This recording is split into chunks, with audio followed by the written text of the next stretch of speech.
अस्सलाम वालेकुम नाजरीन, मैं अब्दुल जवाद सुमरो हाजिर हूँ आपके programme behind the news with Abdul Jawad Soomro के साथ। तो शुरू करते हैं आज की खबरें।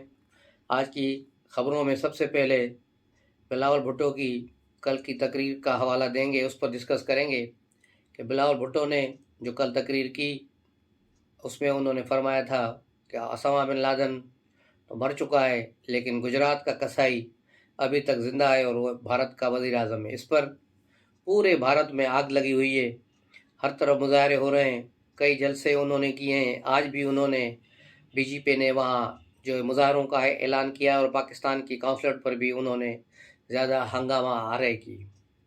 तो इस तरह वहाँ पर पूरी मना एक कौम की तरह वो निकले हैं पाकिस्तान के खिलाफ और पूरा महाज खड़ा कर दिया है। और यहाँ पाकिस्तान में हमारे ही लोग, पीटीआई के लोग, दूसरे लोग उस पर जो है तनकीद कर रहे हैं।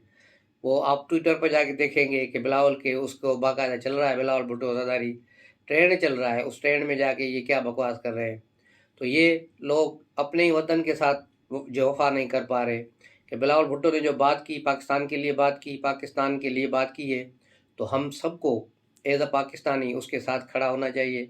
जिस तरह का आज भारतीय बाहर निकले हुए हैं सड़कों पर और मुजाहरे कर रहे हैं, पाकिस्तानी परचम जला रहे हैं और वहाँ तोड़ फोड़ कर रहे हैं, पुतले जला रहे हैं, तो यहाँ भी ऐसा होना चाहिए। और इसका इजहार आज शाज़िया मरी ने प्रेस कॉन्फ्रेंस में किया। उन्होंने बिल्कुल ऐलान किया है कि कल पाकिस्तान पीपल्स पार्टी पूरे पाकिस्तान में जो है बिलावल भुट्टो के साथ यकजहती के तौर पर मुजाहरे करेगी। ये अच्छी बात है। मेरा जो है ख्याल है और मेरी अपील है कि पाकिस्तान के तमाम जो पाकिस्तानी हैं, जो मुवद्दन पाकिस्तानी हैं, कल वो बाहर निकलें और ये बताएं भारत को कि हम सब एक हैं और हम में इख्तलाफात सियासी तौर पे तो हो सकते हैं, मजहबी तौर पे हो सकते हैं, लेकिन पाकिस्तान हमारा एक है और पाकिस्तान के लिए हम एक हैं। ये मैसेज सब तक जाना चाहिए, पूरी दुनिया तक जाना चाहिए। पाकिस्तानी वतन के लिए सब एक हैं, ख्वाह वो किस सूबे से हों, किस जमात से हों, किस मज़हब से हों, पाकिस्तानी हैं तो सब एक हैं। उम्मीद है कल पाकिस्तान इसका मुजाहरा करेगा। दूसरी तरफ आते हैं, आज इमरान खान का खिताब था जिसका बड़ा चर्चा था, एक हफ्ते से चर्चा चल रहा था कि क्या करना है हमने, क्या नहीं करना। रोज़ बयान, रोज़ इनकी मुशावरतें। ऐलान 26 नवंबर को कर दिया असेंबलियाँ तोड़ने का, पूरा महीना उस पर फिर जो है मुशावरतें हो ली हैं। ये तो उल्टा काम हो रहा है कि ऐलान पहले, मुशावरत बाद में। ये ऐसे ही है कि कोई ऐलान कर दे कि मैं फलां की बेटी को फलां के साथ इसको निकाह कराने का ऐलान करता हूँ, फिर जाके कहे नहीं भाई फलां बरादरी से भी सलाह करनी है, फलां कौम से भी सलाह करनी है, मौलवी के मस्जिद से भी सलाह करनी है, गांव के वडेरे से भी सलाह करनी है, उसके बाद हमने ये फैसला करना है और फिर अगले हफ्ते ये फैसला करेंगे। यूँ ये एक मजाक बना दिया इमरान खान ने।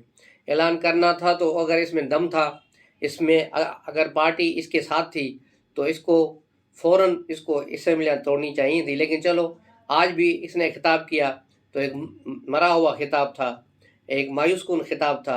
उसमें वही पुरानी बातें, हमने ये किया, हमने वो किया।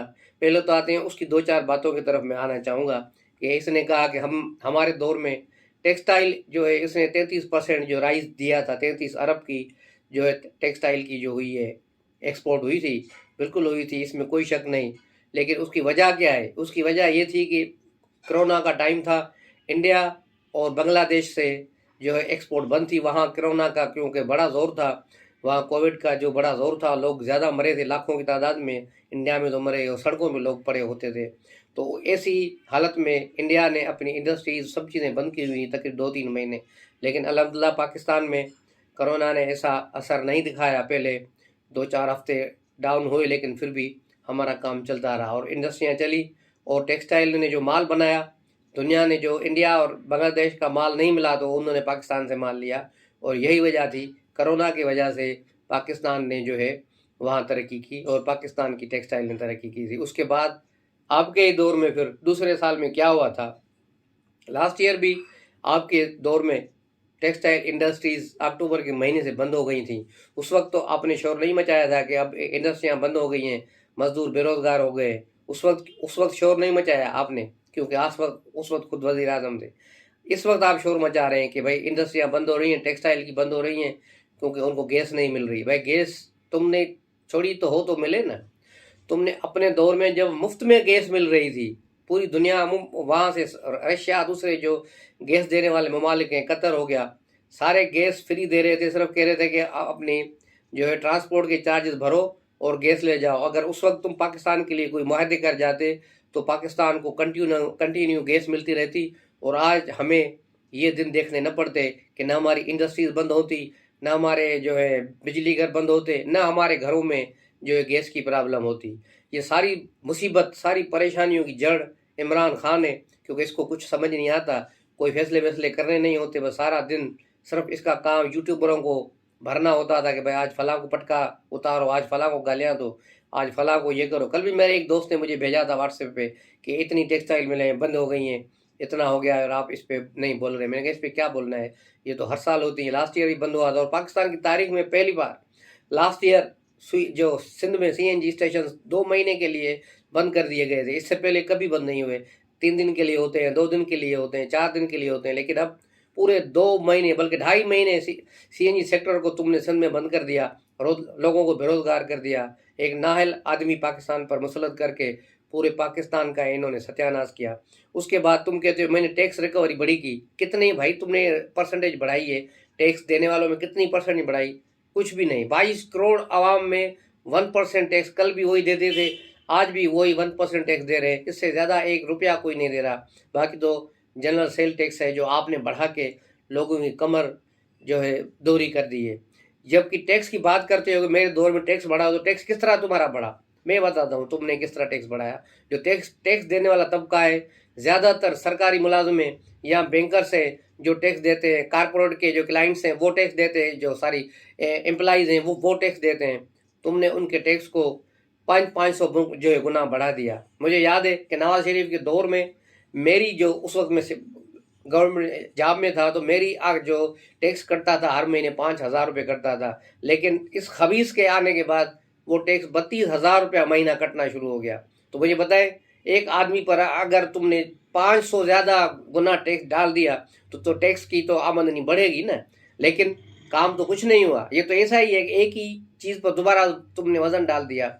خود ٹیکس کے جو ہے ٹیکس پیئرز بڑھاتے، لوگ بڑھاتے، کوئی 10-12% کر جاتے تو پھر ہم کہتے کہ ہاں بھائی ٹیکس میں کچھ فائدہ پڑا. تم نے تو خود ستیاناش کیا ملک کا. 2 مرتبہ تم نے ایمنسٹی اسکیم دی، 2 مرتبہ تم نے گوگی کو اور اپنی بہن کو ایمنسٹی اسکیم سے ٹیکس سے جان چھڑائی ان کی.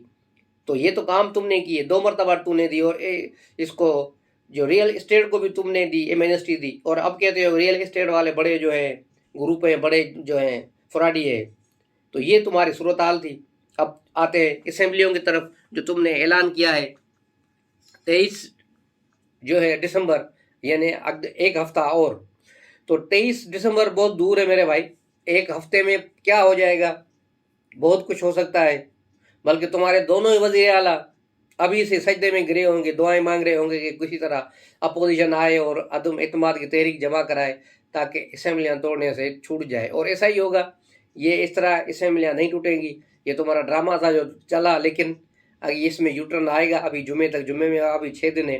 6 دن بہت بڑے ہوتے ہیں اور 6 دنوں میں بہت گیم ہوگی. اگر اس کے باوجود بھی اگر گیم کر دی گئی تو میں سمجھتا ہوں کہ پرویز الہی جا کے زرداری صاحب کے گھٹنوں میں بیٹھ جائیں گے کہ مجھے واپس لاؤ. جس طرح کل وہ گئے تھے، آپ کی کل کی روادات بتاتا ہوں. کل پرویز الہی کو زمان پارک سے 3 مرتبہ بلایا گیا کہ پرویز الہی آئے. تو پہلی مرتبہ اس نے کہا کہ میں آتا ہوں 1 گھنٹے کے بعد. پھر وہ نہیں گئے. پھر کہا کہ میں نہیں آ رہا، مونس کو بھیج رہا ہوں. مونس گیا لیکن اس کو پھر واپس کر دیا گیا. پھر شام 6 بجے کو پھر زمان پارک سے فون آیا کہ پرویز الہی آئے، لیکن پرویز الہی وہاں نہیں گیا. مونس الہی کو دوبارہ بھیج دیا اور خود غائب ہو گیا. یہاں لوگ لاہور میں پرویز الہی کو ڈھونڈتے رہے، اور پرویز الہی جو ہے نور خان ایئر بیس پہ، وہاں ملٹری ایئر بیس پہ جا کے اترے جہاز سے، اور وہیں سے پہلے پنڈی میں کسی سے ملنے کی کوشش کی، لیکن وہاں اس کی ملاقات پنڈی میں نہیں ہوئی.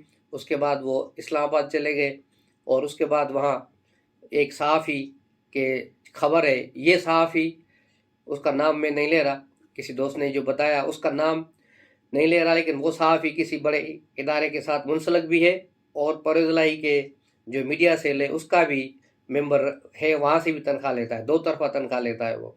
तो उसकी खबर ये थी कि परवेज़ ने मेरे घर पे आके जो एक बड़े आदमी से मुलाकात की है और उनके मामला तय हुए हैं। लेकिन मेरे ख्याल में ये खबर फेक है। परवेज़ को कहीं से भी जो है कोई किसी ने मुलाकात नहीं की और इसको टका सा वहाँ जवाब मिला। बाद में फिर ये चौधरी शुजात से मिले हैं, उसके ज़रिए फिर ज़रदारी साहब से बात हुई है, नवाज़ शरीफ तक बात गई है, लेकिन नवाज़ शरीफ ने फिर जवाब दे दिया, जिसका इजहार आज राना सनाल ने लीव कर दिया है कि अब देखते हैं परवेज़ क्या करता है। क्योंकि परवेज़ को अभी कोई भी सपोर्ट नहीं है। लेकिन परवेज़ जैसे ही वहाँ से वापस आए, उन्होंने जो है कल भी जो काबीना में पीटीआई के वज़रा के साथ उसका जो रवैया इंतहाई बदतमीज़ाना था और सख्त रवैया था। एक वज़ीर ने तो उस पर एहतजाजन जो रिज़ाइन भी दे दिया। तो यूँ परवेज़ की कहानी चल रही है कि पीके वाले इसके पीछे कि अगर पंजाब असेंबली टूटी तो हम असेंबली तोड़ेंगे, दूसरी सूरत में असेंबली नहीं तोड़ेंगे।